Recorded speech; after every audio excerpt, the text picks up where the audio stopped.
how many generations were sort of women suppressed. And really, like a little factoid, it was only in the 1990s that were actually studied with women rather than women being treated as small men, essentially, and how things interact and act differently in women. One with the healthcare system is that we have to be our own advocate, like we've heard the ladies already talk about. That's the number one thing. If you have symptoms, if you already have something going on with you, to do your own research and make sure that you understand what you may need. And you have to speak up with the doctors. As we heal ourselves, we hope to heal everybody else.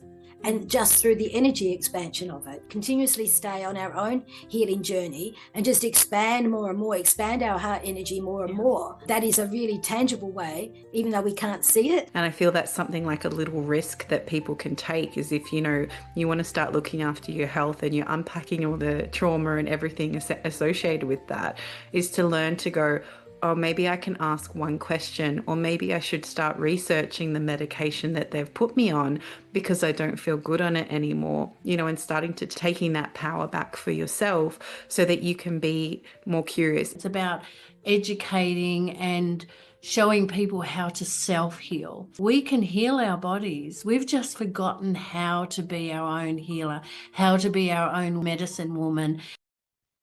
Hey everyone, it's Sophia from Sacred You. Thank you so much for being here. A quick message before we dive into today's discussion. You may have been watching our videos, but have not had a chance to hit that subscribe button. So if you have gained value from our conversations, from our channel, it would be so appreciated for us if you would hit that subscribe button below right now and even give us a like. What that means is not only does it allow us to grow our subscriber base, but it also allows us to bring in even more guests for you to listen to.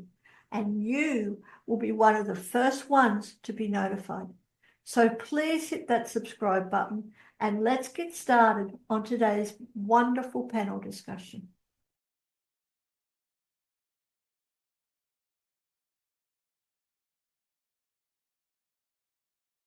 Hello, everybody, and hello, beautiful people, and welcome to Women's Health in a Western World. This is a subject that I am super, super passionate about after the last couple of years dealing with some health issues myself and having to navigate this place and this world as a woman, as well as working with a lot of clients who have things like autoimmune conditions and other bits and pieces, and helping them navigate to be empowered through the medical world, as well as helping them somatically and holistically. I have a bunch of beautiful panelists with me today, which I will introduce. And when I introduce you guys, I'd love you to take a moment to not only introduce who you are, but what you do and what you're passionate about and all of those sort of fun things. So I'm going to start, as where are my little squares on the screen, with Jen. So Jen, would you like to take a moment to introduce yourself? Yes, hi, my name's Jen Smith. I am from Illinois, USA. My company's name is Natural Energy Healing. So I am a Reiki and quantum healer and also a mindset coach. So a combination of mindset and energy healing is phenomenal for healing and many other things. Beautiful. I love that. And please forgive me if I pronounce this incorrectly. Candida? Is that Candida, correct? yeah, Candida. Got it. Yeah, you got it. Okay, so yes, my name is Candida and I'm from Adelaide, South Australia. And my business is At Ease Candid Health. And that reflects my name, Candida, meaning clarity. So I think clarity, very important in everything. I've been in business for more than 3 decades now. And so I've learned a range of things, that because everything I believe works together. I'm an energy healer. I do a lot of therapies like Bowen therapy, lymphatic drainage, acupressure. I'm a Reiki master teacher. I'm also a spiritual life coach and a hypnotherapist and a yoga teacher. So don't do all of that in one day, but they all fit together, and it's just been an amazing journey so far, and I look forward to more. Yeah, that's so amazing. And Catherine, what about you? Hey, Sky. So, yeah, I'm from about an hour south of Sydney in Australia currently, and I am a leadership coach and intuitive healer, podcaster, author, and a speaker. And my focus is empowering women, especially healers, to actually create a business that aligns with their soul so they can actually live fully and nourish their body, their mind, as well as their soul through their business. So, really coming back to themselves and allowing that to happen whatever way it needs to. Oh, I love that so much. Amazing. And Denise. Hi, yeah, I'm energy healer. There's a Candida says I've done so much over the years that it all blends, and emotional code, forensic healing. There's so many others, and I just incorporate all that. And my mission is helping people self-heal, give them all the tools that I know so they can self-heal for generations to come. Yeah. Beautiful. I love that. And I'm your facilitator today. My name is Sky, and I'm a shadow work coach as well as a generational and past life trauma healer and a modern day witch. I am so excited to be here today. As I said, this is something that is I'm super passionate about after diving straight into it. So I've got some questions for my lovely panelists, and I'd love to share, love you guys to share if you have any sort of personal experiences or working with people, as I'd really love this discussion to be really empowering for everybody. So I'm going to start with you, Denise. Can you share an experience where the Western medical system has failed you and or someone that you may know, trust and care about? And what would one piece of advice to anyone listening to this be if they are also struggling in the medical Western world with getting any sort of help or diagnosis or anything like that? What's come forward for me is my daughter, when she was about 5 years old, she's asthmatic. She developed asthmatic earlier, but then navigating the system to be able to help her, she'd got really sick, and I took her into the hospital, into emergency, and they said, oh, it's asthma, because they knew she was asthmatic. And I said, no, it's not. And they said, yes, it is. I said, no, it's not. She's not breathing like she usually breathes with asthma. I said, it's something different. And they treated her as asthmatic. So they gave her a lot of whatever they give for children, so they can, and her heart started racing and all that sort of stuff. And they all disappeared.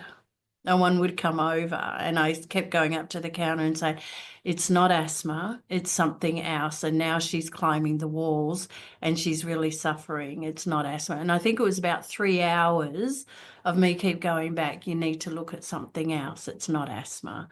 And then they came back and said, okay, we're going to do some x-rays. She actually had pneumonia, which is totally different to asthma, and they had treated the wrong thing. And he says, oh, it wasn't about being right. It was about me being there for my daughter and going, I know my daughter. I know everything about her, and I know that what she has is not asthma right now. So me standing up and speaking for her, because she couldn't speak for herself. And we even don't do that for ourselves. We believe what we're told. So it's actually going and saying, and they looked after her knowing then that she had pneumonia. And he comes over and he says, oh, I really apologize. I said, I don't need any apology. I just need you to be aware that we know our children. And you need to listen to mothers because they're with them 24/7. So it was being able to advocate, speak up for her and keep asking the questions. Don't just, no matter what happens with yourself or with your children, don't just sit on the fence and just believe. It's about advocating for yourself or whoever you're there with, supporting. So for me, that was a real learning to say, okay, is that really what I'm feeling? And because you know your children and you know yourself, so it's really feeling into yourself and goes, does this feel really right for me? That self-advocation, that self-intuition, that self-asking, and then expressing that outwardly. and Yeah. getting to where you need to go and advocating. Yeah, so that was my experience of many. Yeah. Beautiful. And I love that. And I love the piece of knowing if something is not sitting right with you, actually, instead of just going, okay, yeah, they must know more or anything like that, actually standing up and saying something. Catherine, do you have anything to add or share with that? I was sitting there going, which episode do we talk about? But the one that popped to my head was earlier, very similar, being a mum, when just after I had a newborn, had no idea what I was doing, my first baby, and I had trouble feeding, breastfeeding, because I have a shoulder problem. And no one would show me actually how to hold my baby to adjust to my physical difficulties.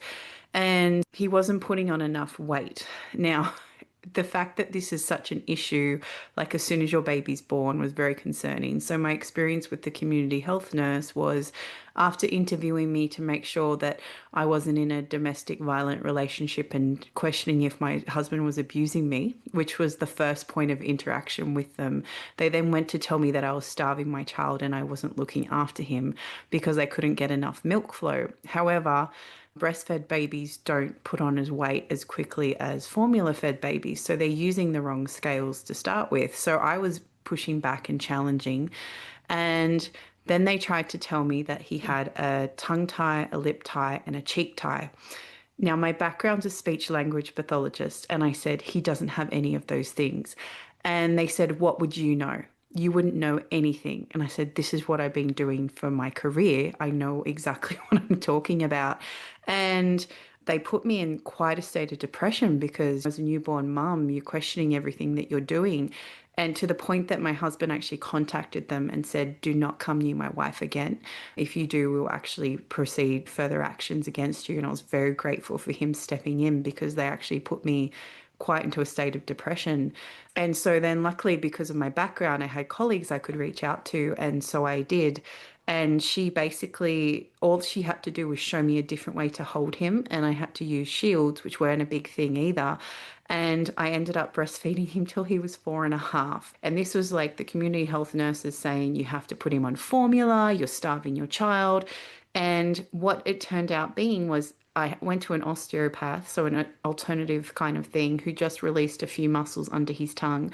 And if we had cut his tongue, he can actually touch his nose with his tongue. So if we had cut his tongue, he would have had massive feeding issues. He would have had speech issues and all these things. And it's actually ended up being quite a big epidemic amongst the feeding community and speech therapists and things like that, where because the baby can't feed, and actually instead of getting to know the mum and know what's going on and helping them trying to brainstorm and work through that, they're just cutting these tongue ties, which then end up being long-term issues and always end up in a speech pathologist office because they have lisps or they can't keep their tongue in their mouth and all these other things. And you can't reverse it. Once you cut them, you can't actually undo that. For me, it was very much honoring that intuition because they just kept telling me, you're not feeding him enough, you're doing all these things wrong. And I had a naturopath supporting me. He's healthy, he's growing, even to the point he'd grown 5 centimeters in a couple of weeks, and didn't put on enough weight by a couple of grams.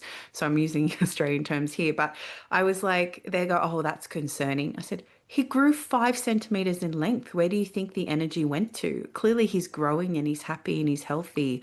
So I feel it's like any mum out there, do not accept what they tell you. If your gut is telling you something else, this is where your mummy intuition really comes into play.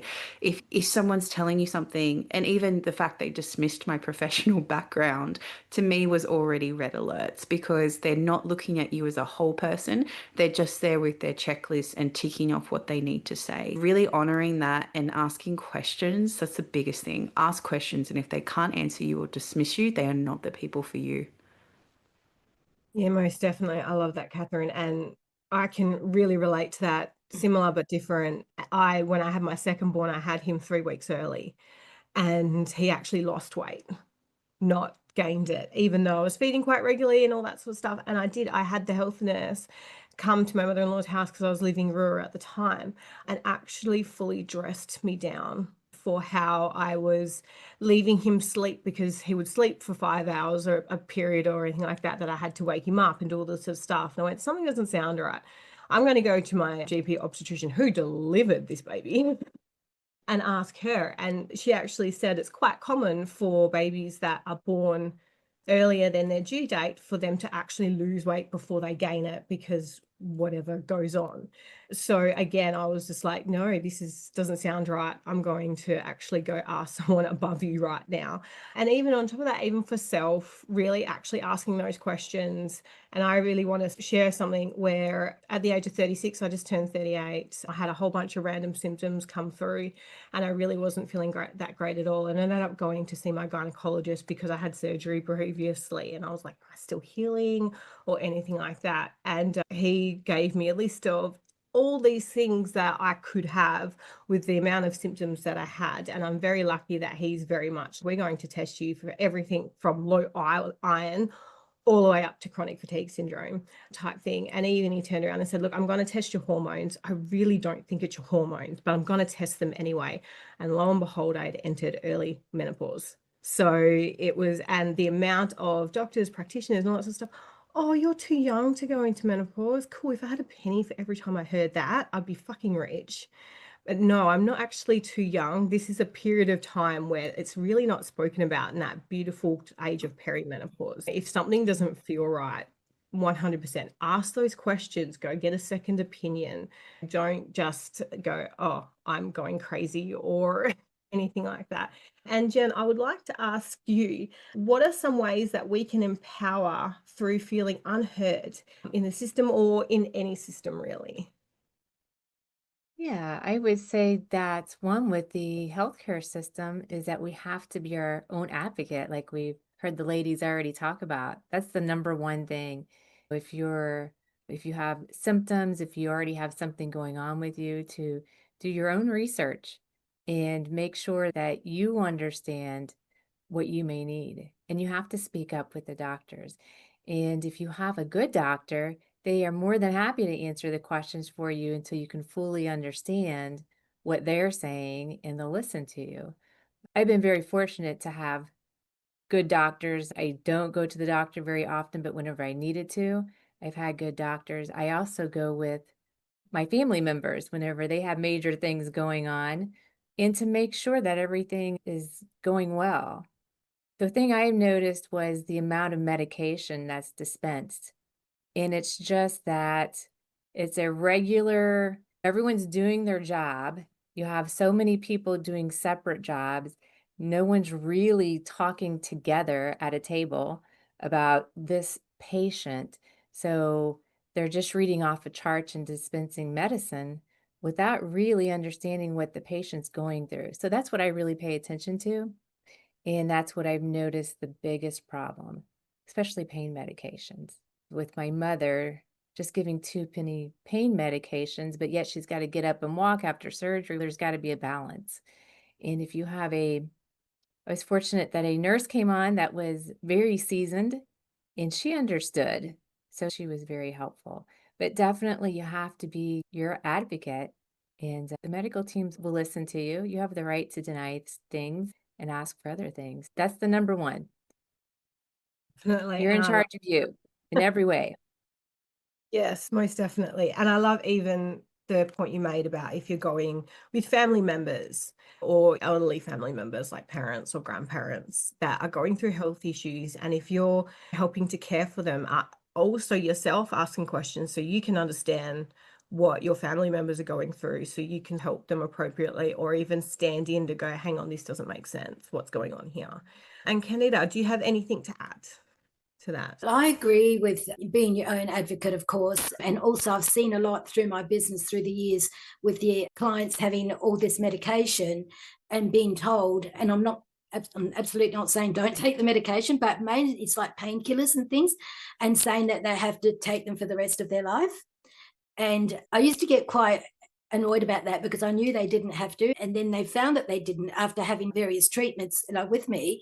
And not just me, it's us that do these sorts of things. Like low blood pressure can be lowered pain can be managed. A lot is to do with how we think and the things that we resist. And so there are strategies that we can teach that. I'm not saying I'm not saying you can think your pain away, but you probably can in a way. And it depends what it is, of course. And with being your own advocate, yes. But what I've noticed is that a lot of people, they know that mentally, but they don't know how, or they don't trust themselves and they don't believe themselves. So I think a lot has to do with, as we educate our children, our grandchildren, the people in our lives, is to bring them back to the importance of self-knowing and the importance of self-care, and how you can do that. And that instills confidence and it is empowering. The more sensitive we are to ourselves, the more empowered we are. And then the more we can be sensitive to others, and the more we can help them be more empowered. So I've had a lot of, also what comes to mind is recently 2 clients. One client was almost died. She had sepsis. And once she was out of the danger zone, they sent her home. But the result of that was that her leg, I've never seen such an enormous leg. It had this lymphedema and cellulitis, and also it was massive. And the problem with that is that they sent her home, but didn't say, now you can do such and such you can't stay with that leg like that forever. Things have to happen. And because of the huge swelling, the skin was so tight that it would crack. And if it cracked and she got an infection, she'd be way back on death's door again, because she'd been in hospital a month with this sepsis and almost dying. And the irony of that, going back to the self-advocacy, she was a nurse all her life. And she hadn't thought, okay, lucky she thought about calling me. And so we did lymphatic drainage. We did a whole range of other things and movement stuff. And the leg went down. And then we talked about what she could, rosehip oil for the skin, just simple stuff, common sense stuff, which worked wonders. So there's a lot of that goes on, that people are sent home. I've seen it quite a lot of times through my years, that people are sent home, and then now what do we do? And I understand, like, the doctor's job is done at a certain point, but what about referring? Or what about some kind of, I don't know, but something. I don't know if anybody else has come across that, but I've come across that quite a bit. And yeah, but the important thing I always go back to is the self-knowing, the self-love, and the self-care, because the more that we are that, the more that we are that for others. And when we show that and we demonstrate that to others, and then others learn from us. Yeah, most definitely. And I love that. And I love that your beautiful client had such an amazing person to come to with all that sort of stuff. Because as you said, a lot of the times doctors don't necessarily talk to each other. Specialists don't necessarily talk to each other. A lot of the times they're just reading off charts, they're prescribing medications without actually knowing any other background. I'm incredibly lucky that the people I've dealt with, my main doctor who I travel over an hour to see, my gynecologist, and my psychiatrist has been looped in. But a lot of the times everybody shares like results with everybody, and what's happening and all of this sort of stuff. And when we can have people like that can really bounce off one another, or if they don't know, refer out to someone else. This is not my wheelhouse, let's refer out. I'm going to do this or do that. I had my gynecologist who, not my gynecologist, but the gynecologist did my surgery back in February, because unfortunately I had chosen to do a hysterectomy for quality of life. And he tried to talk me out of it, and tried to talk me into all these harsh cancer treatment drugs and all this sort of stuff, which I was not having a bar of. Even tried to tell me that he didn't think it was my uterus, he thought it was my bowel.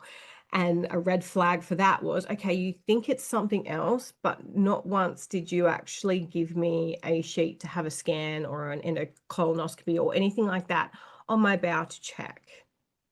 So it's like a lot of the times I can play this, oh, not my problem, handball, and leave you in the lurch going, what do I do now?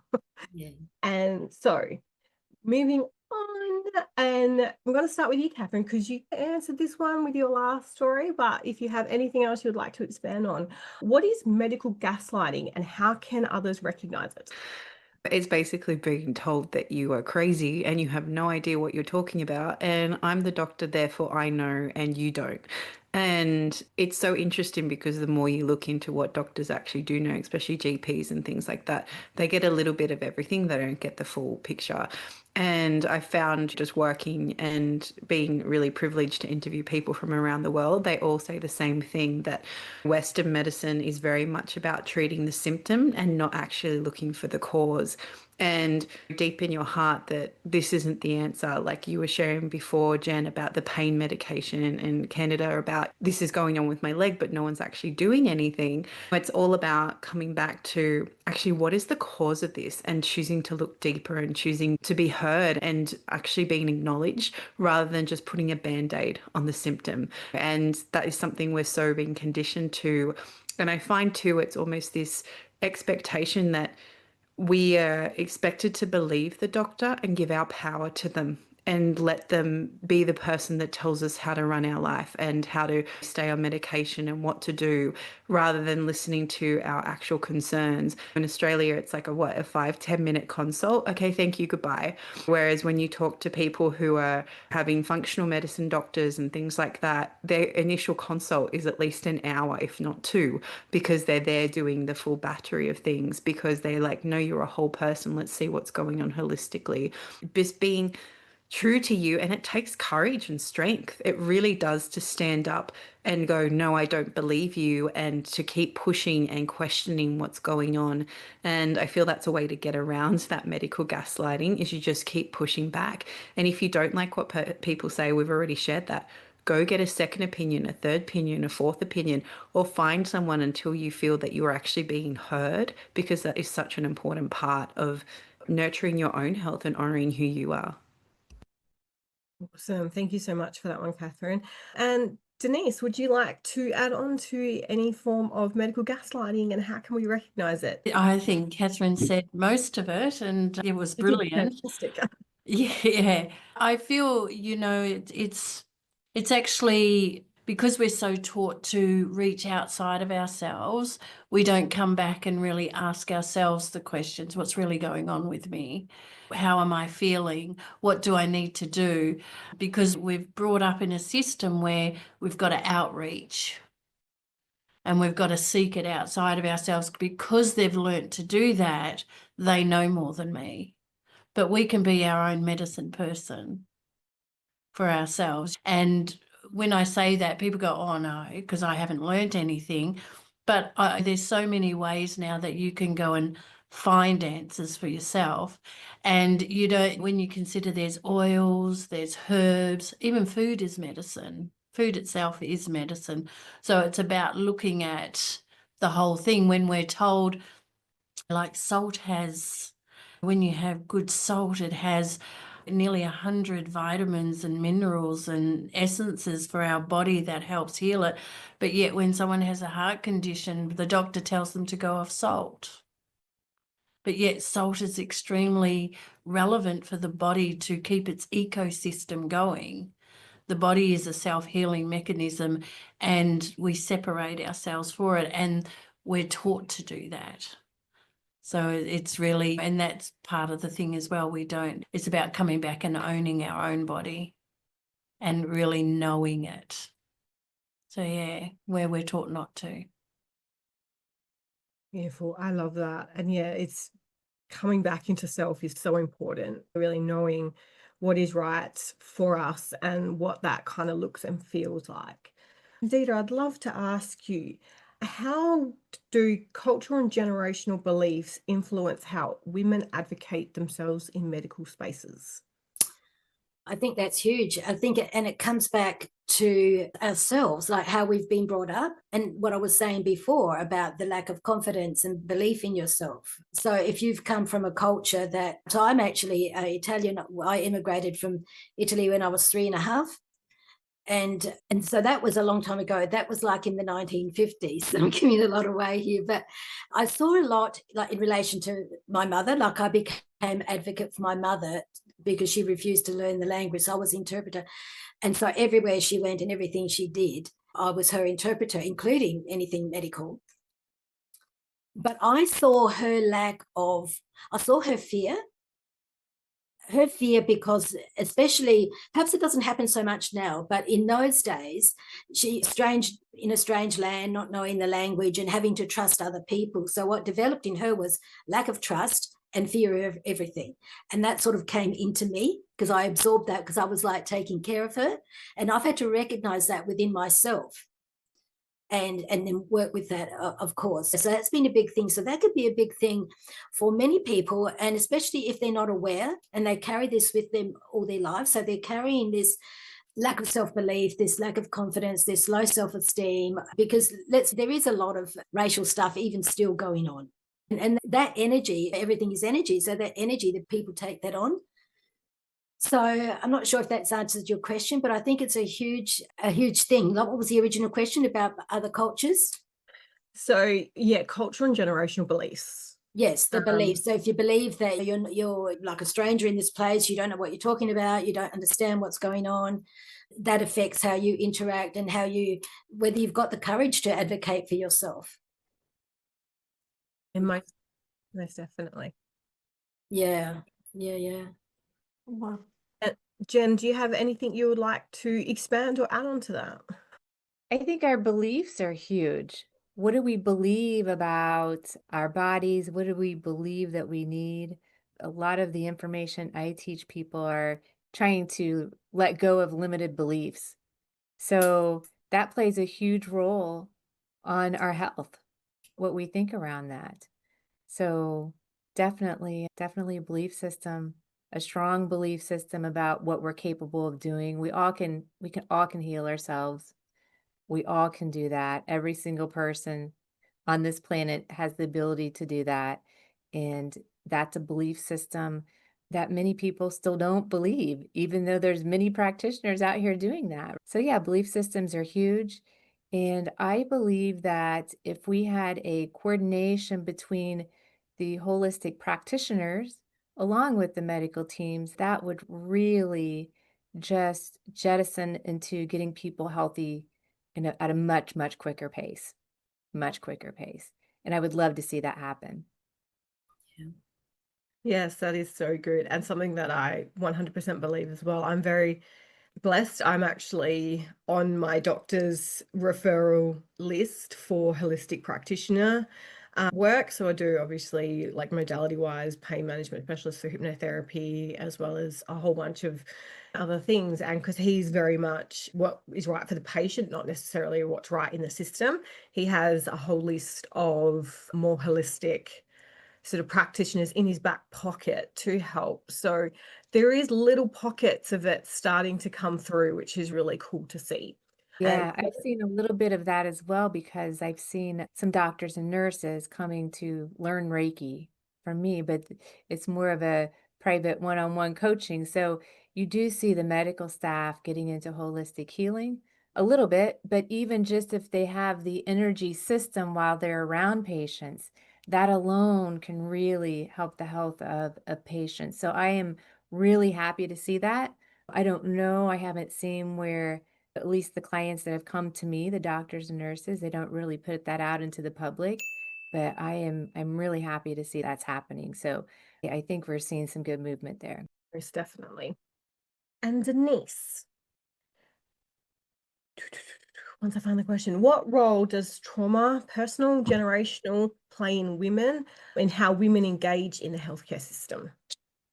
Yeah, that's a big question, actually. I feel that the way we're born and how we're brought up can bring on the trauma of how we lead in life. So women, especially with my generation, and I would say younger generations as well, I remember bringing up my children the same way I was brought up, but not as harsh. And I was more open about natural medicine, walking in that side of the field. But the generation of bringing up how I should behave, what life looks like for me in that system, it was very tight. And actually breaking free from that creates trauma as well, because you're not the same as everybody else. So it's about coming out of a system and actually seeing yourself as your own system and actually navigating from that place. And we're all looking for ourselves, but don't realize we're looking for ourselves. So we carry the trauma and we play that out in life. So it's a navigation. And for women, for men and women, it is difficult, and like I keep saying to my husband, this is a journey. It's not a one-off fix. It's not, oh, I can see where that's happened and I can see how that plays out in my body, and I can see where I can reach out to the medical, but I can also see where I reach out to myself. Oh, I'm okay now. But then the next thing shows up for me to go, okay, what's going on here? It's like a child who, when I see children, are such the perfect example because they navigate life in feeling, and they navigate it, they feel everything, so they'll act out on that. And it's like a vehicle to show us that's what we need to do. And then they lose that because they fall into a system again. And the medical is part of that as well, because they offer a quick fix that doesn't allow longevity. It's a quick fix to mask like the symptoms, not the cause, as Catherine was saying. So it's very much trauma is built. We're built until we're ready to open ourselves up to see who we truly are. And I do see, as you, Sky, and Jen were saying, the medical is starting to realise that now, and starting to see and help people, send people to places that people are truly opening people up to become quite self-responsible, is the word I like to use, because no one's like me. No one will ever be like me. They're not going to have, they've got a similar trauma, but it's not going to affect them the way it affected me. Like you look at your siblings in your home, if you have siblings, when you were growing up, the way mum said something to me affected me one way and affected them the other way. So that shows us that we're so individual and we're impacted differently, and we're scarred differently or traumatized differently to everybody else. So when someone looks at us, and medical looks at us as this is what the book says, so this is what's happening, when really that's not happening. I'm this individual, I'm impacted differently to everything in this universe. So therefore I need to see it and they need to see me. And it's beautiful that you ladies are saying that it's coming out there, and I see it as well. And that if we bring it all together, then it creates a synergy, and it creates a different ecosystem where everybody gets what they need individually. And then they get to light up and be the spark that they're supposed to be. And then we're not part of a system that keeps us in a box. And when we flourish, we lighten up and we don't carry so much. I hope that answered it.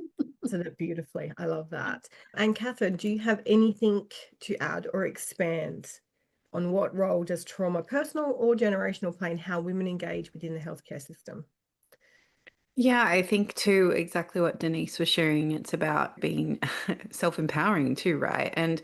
But so often I feel like the gaslighting symptoms actually turn people away from wanting to go to the doctor when they need support too, because they think, oh, last time I went, they didn't listen to me, and it's about really overcoming a lot of even our soul trauma, right? Like those witch wounds, and hey, I want to speak up and actually say this isn't working for me, or this medication you put me on isn't right for me, and I want to try this instead, and finding that collaborative approach so that people can be more supportive of what you're feeling to do.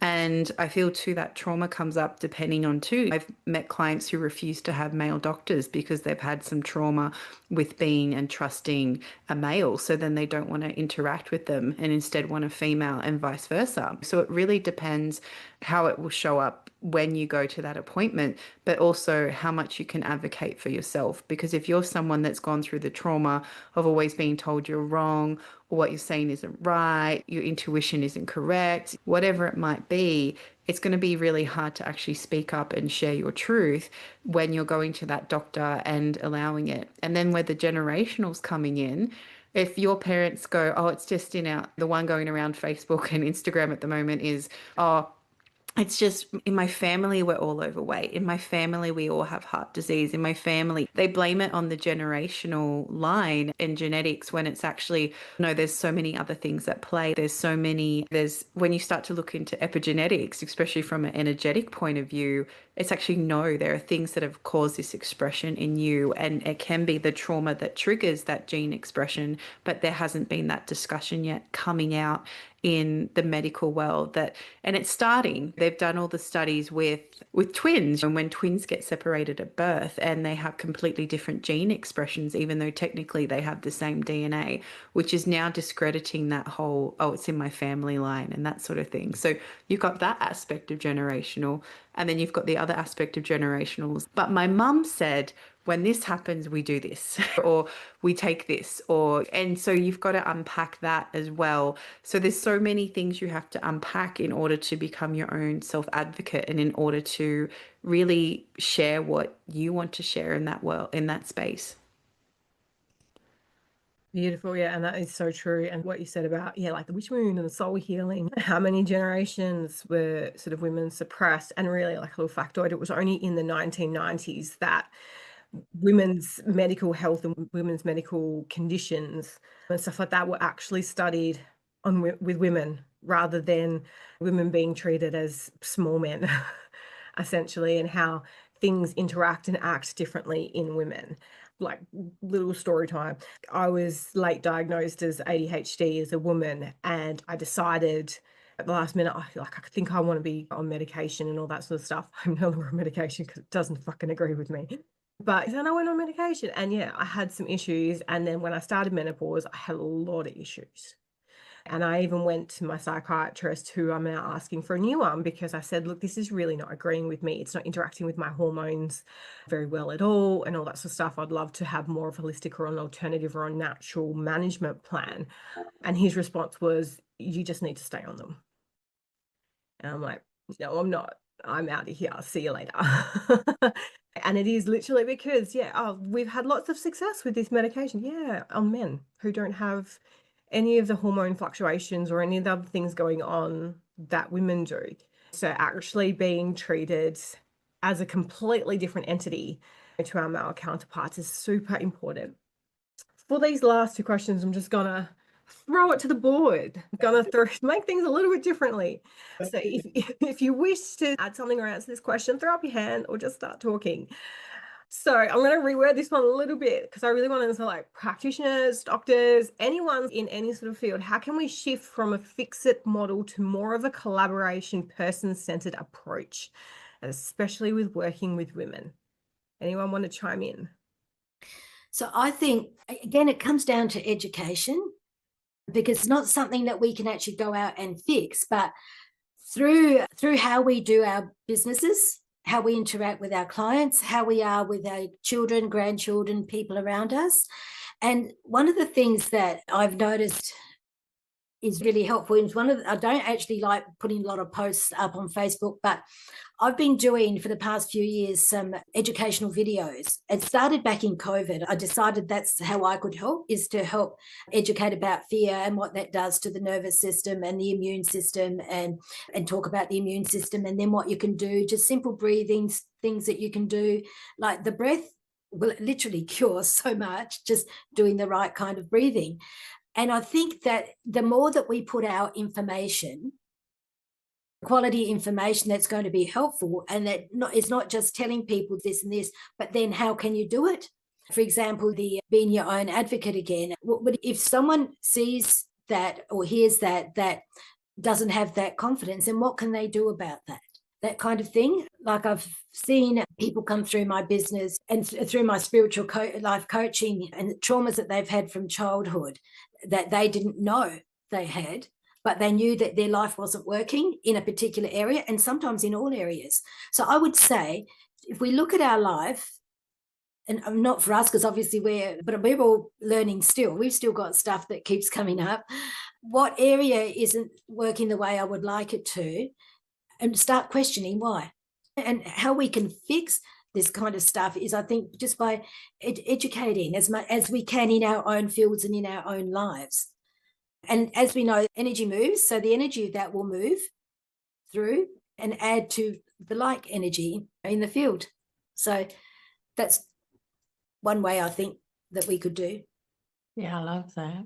Yeah. And I feel that let us be the gap fillers. Yeah. And also encouraging everyone out there to become their own, what do you call it, going out and finding out the information, and then having us there and those who actually have done a lot of work and know more to actually fill those gaps for them. Don't let us be the ones to also tell them what to do, for them to educate themselves. It's that real self-responsibility of really knowing themselves, because when I know myself, I can come to you and go, hey, this is what's really going on, and I'm not really sure what to do with that. Sure. And I know that you've gone through this and you're well educated in that more than I am. I've touched on this. This is what I've learned. Can you fill that gap for me? Yes, Because I agree. it's not about us being the one who do all the healing. It's about educating and showing people how to self-heal, how to really know themselves. Because Jen also said, we can heal our bodies. We've just forgotten how to be our own healer, how to be our own medicine woman, because we do it for our kids. We just sometimes just know how to look after that problem for them. Yes, and I think really importantly is, as we heal, and the understanding and the knowing of this, that as we heal ourselves, we help to heal everybody else, and just through the energy expansion of it. So then to continuously stay on our own healing journey and just expand more and more, expand our heart energy more and more. That is a really tangible way, even though we can't see it. Yeah, it is happening. And I think and that's why I think we need to start. Continue with ourselves. For the medical to see themselves as well as that gap filler, instead of seeing them as the person who's going to make everybody better. Yes, and working as letting oneness. everyone empower themselves, and even coming back to them and letting their clients tell them the story, instead of going, oh, this is the problem.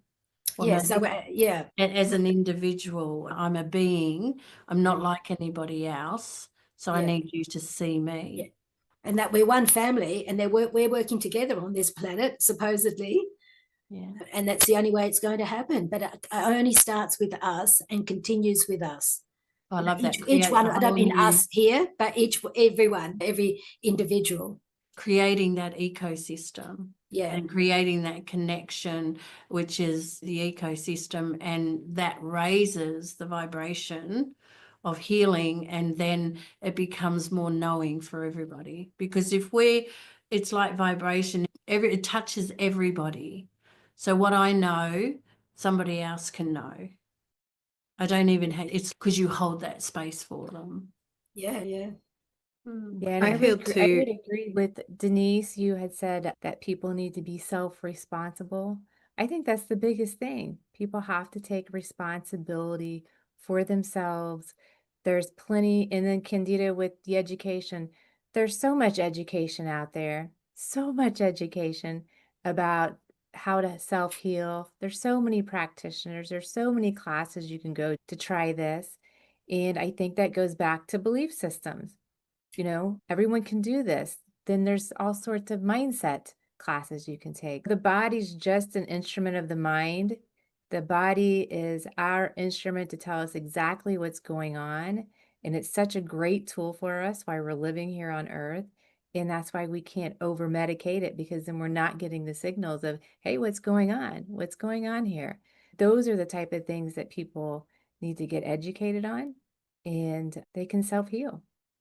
Yeah, I love that, Jen, especially because it's that body wisdom, right? Like we don't talk about it enough, that if your shoulder starts hurting for no reason out of nowhere, ask why is it hurting. And I wanted to add to your lady's comments is that I feel to instilling curiosity in people and to ask questions. And I feel that's something like a little risk that people can take, is if, you want to start looking after your health and you're unpacking all the trauma and everything associated with that, is to learn to go, oh, maybe I can ask one question, or maybe I should start researching the medication that they've put me on because I don't feel good on it anymore. And starting to take, as you were saying, taking that power back for yourself so that you can be more curious. And if they won't answer your questions, that I've always said that's a red flag. If they don't want to help you find the information or help you go learn how to self-heal and come back to yourself, then that is concern in itself. Yeah.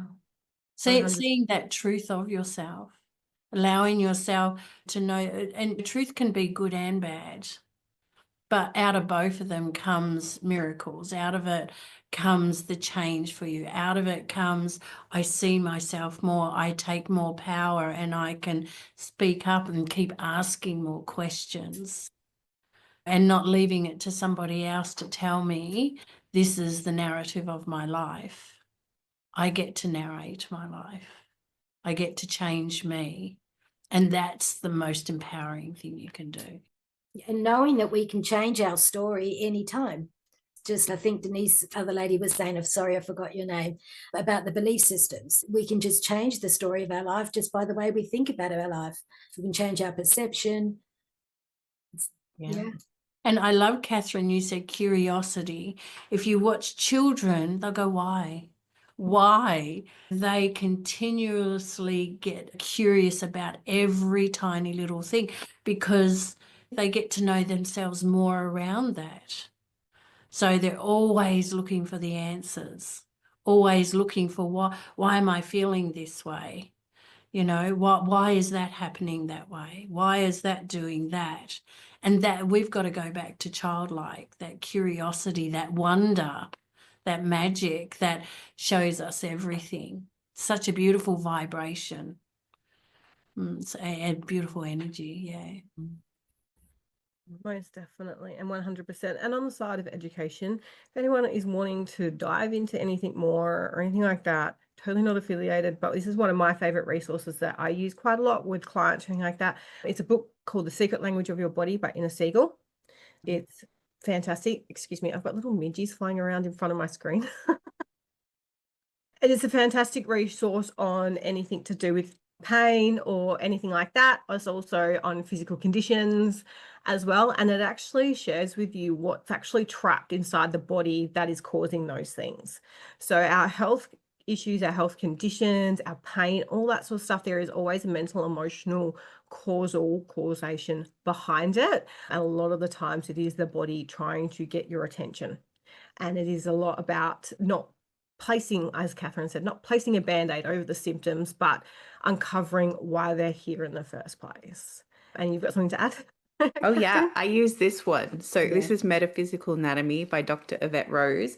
And it's like in a Segal's book, but way more detailed, way more detailed. And like you can see how thick it is and how well I use it. But the biggest thing with it is exactly like you said, Sky, is to understand that there's usually an emotional component underneath it. And she's actually got one called The Psychosomatics of Children. And I don't use that one a lot with my clients because it's very triggering, because a lot of what children are experiencing comes from the parents as well. There's that understanding of healing. And I feel just the more you dig into it and the more you're curious about it. And we're in a day and age where you can actually Google these things, spiritual meaning of left shoulder pain, and it will give you insight into those little glimpses of, oh, and this is where you learn to use your discernment too. That resonates with me. That doesn't resonate with me. And that was the thing with metaphysical anatomy, because there's so many possible things. Usually it's the first thing that you're drawn to. Or I laughed, I had a client the other day and the book got knocked off the table. And then where it opened, I was like, I feel to share this with you. And she goes, oh yeah, that's the emotional component happening in my life right now. And I was like, okay, if that keeps happening, apparently we're going to get to ulcers. So it's really understanding and being curious about that underlying cause of what's going on. And the education part is self-educating too, which comes back to that whole thing of just, what does this mean? And being able to, and what is it teaching me? And asking those questions in such a compassionate way. Beautiful. I love that. And as we're drawing to the end of our hour, I'd love to take a moment, one, to say thank you so much for all these beautiful panelists for coming on and sharing this discussion with me today. But I'd also like, I'll go around the room, go around the screen, and I want you guys to share what is on offer for you guys at the minute. How can people find you? How can people work with you? All right, I'm going to start with Jen because she's at the top of my screen. So yeah, how can people find you and what have you got on offer at the moment? Yeah, people can find me at my website, which is naturalenergyhealing.life. And I hold free every Thursday, the first Thursday of each month, I hold free question and answers about Reiki and energy healing that people can attend. And every month I do a free masterclass on mindset. So that is going to be July 22nd through the 24th. That's 1 hour a day each day. We go over belief systems, we go over the energy body, and then we go over decisions and self-image, things like that. So that's free as well. So you can sign up on my website for that. So thank you so much, Jen. And Candida, how about you? So people can see me through my website, Candida Vassallo, at www.candidavassallo.com, or at Ease Candid Health. So what I've got on offer at the moment is I've got a beautiful mentoring program that I designed earlier this year. And I'm really excited about that program because I designed it with the idea of, so for example, people who think they're doing okay-ish in life, but there's still something they think they're missing, or they're not quite happy in some area, but they don't understand why. And so I have a very deep spiritual background. I studied with a spiritual teacher for 16 years. And so I bring all of my skills to the table for that mentoring program. And so for people that don't have the time commitment that a coaching program would take, so it's less time commitment, it's less structured, but it helps you to just someone to walk beside you. And if you need course correcting, if you need guidance, because I think we all need something like that in our life. And so I'm really excited about that program. And so you can find out about that through my website or contact me directly, Facebook page, YouTube channel. I'm messing around with Instagram. I'm not quite getting Instagram, but I'm there. LinkedIn, those sorts of places. I would just like to say one thing, that I've had this as my thing like for so many years, and it's at the bottom of all my emails. We can live and learn through joy and happiness. We don't have to suffer. And I think if we can say that to ourselves, we can live and learn through joy and happiness. So a lot of us think we have to, in order to learn, we have to suffer. This is what we're doing, but we don't have to do it that way. So yeah, thank you. Beautiful. I love that. Thank you so much. That's so amazing. My pleasure. Yeah. And Catherine, how about you? Yeah, thanks, Guy. So at the end of this month, if anyone lives near Byron Bay in Australia, I'm running a retreat about coming back to your soul-aligned business. So creating a business that aligns with you so you can support yourself and nourish you. And I'm really excited about it because there's nothing really out there that does this. So you actually leave with the exact steps to make your dream into reality so it doesn't stay a fantasy anymore. And then also on my website, which is Willow Healing, so Willow's WILLOW healing.org, you can find my one-on-one offerings. So you can book in for intuitive healing sessions or spiritual epigenetics, which is playing with the DNA. And I've also written a book which is available on Amazon called Pillars for Life, a guide to spiritual ethics and practice. So you can get that through my website or Amazon anywhere in the world. So yeah. That's how exciting. And Denise, how about you? For me, I'm happy just to have a discussion because there's some people that have never done this before, never known what to do. I love having those conversations on what does it look like for you, how to start really coming back to yourself, how you navigate yourself, what does it look like for you, learning curiosity, just really having that conversation. And sometimes I'm not the person for you, but there's lovely people out there that I can direct you to. And yeah, I do intuitive healing as well. And I'm on my Facebook or Instagram. So reach out there, and it starts with a conversation.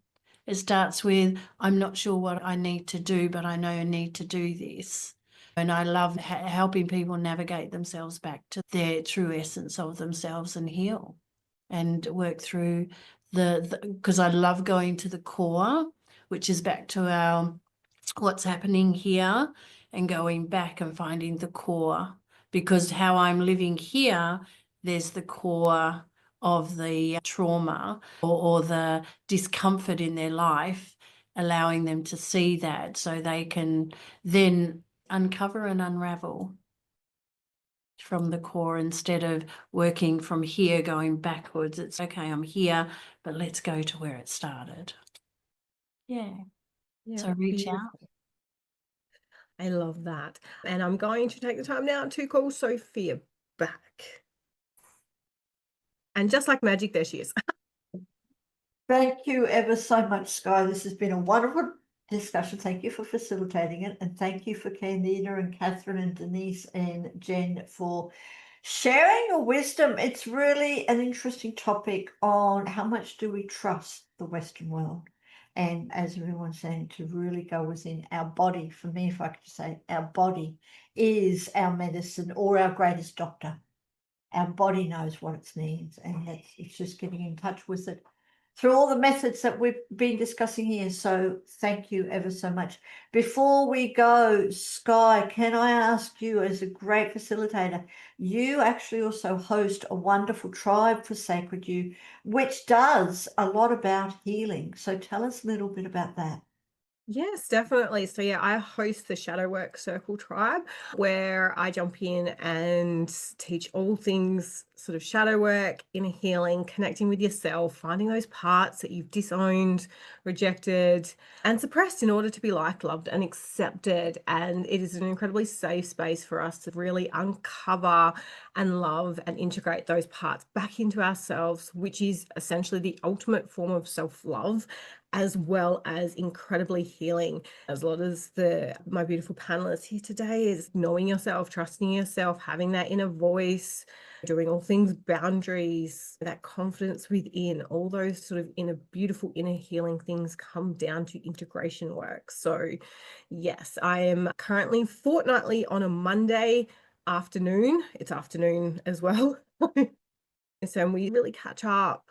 I dive into different shadow aspects, different shadow archetypes, or we have discussion, Q&A, all those sort of fun things. So I'm really trying to cultivate a nice, safe place for people to come in and ask questions and learn and grow. Thank you. And I have the benefit of being part of that quite often. And for everyone out there who is watching, do click on the links below. Not just to reach out to all these amazing women, do that, including Sky and all the participants here, but also to find out about Sky's tribe, because it is, as we say, we've all got shadow. It's all part of healing. And for me, when I'm able to heal that shadow part of me, then the physical part, the physical body also becomes very healthy as well as I heal. A lot of physical stuff too. And with us also is Catherine, and Catherine runs a little bit of one of our different tribes. Catherine is the host of our Empowered Entrepreneurs, not quite into the health and healing part, but as a host, Catherine is also very intuitive. So Catherine, tell us about your tribe very quickly. And how does health connect with being an entrepreneur? If you don't have your health, you don't have your wealth. You really need to focus on honoring your health in order to show up in your business, and they don't have to be separate, because if you don't have the income coming in, how do you look after your health to the fullest potential that you want to? The Empowered Entrepreneur Tribe is beautiful women coming together and actually sharing what their focus is at the moment and getting intuitive coaching, like, hey, this is possibly what you can do. And it's about supporting each other too. And it's really nice to have a group of people show up, because we all have different ideas and we've been through different experiences in our life. So it's really, that's where the empowerment comes from. It's okay, this is where you're stuck. And the greatest thing I've ever told is a mirror can't see herself. Just remembering that sometimes we need that outside discussion to reflect back to us what might be helping us move forward to the next step if we are feeling really stuck.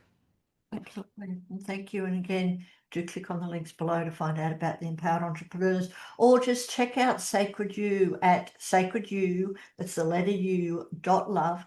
Come and join us for free by putting /join free on it, and you get to see all our tribes live in our own village community, our own online community, plus everything else that we offer.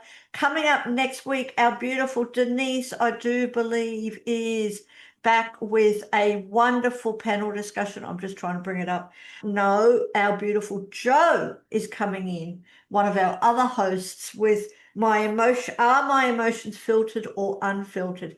Discovering where my emotions come from. But Denise will be back with us as a participant. Really looking forward to that. And for, like I said, for everyone else, just click on the links, check us all out. Come and join Sacred You. We've got so much on offer. And I want to thank all these wonderful women for giving up an hour of their time to share their wisdom, their experience about being a woman in a modern world, basically. Do we go down the doctor path, the traditional, or do we go down the alternative, and that's listening to our bodies and other healers? So thank you.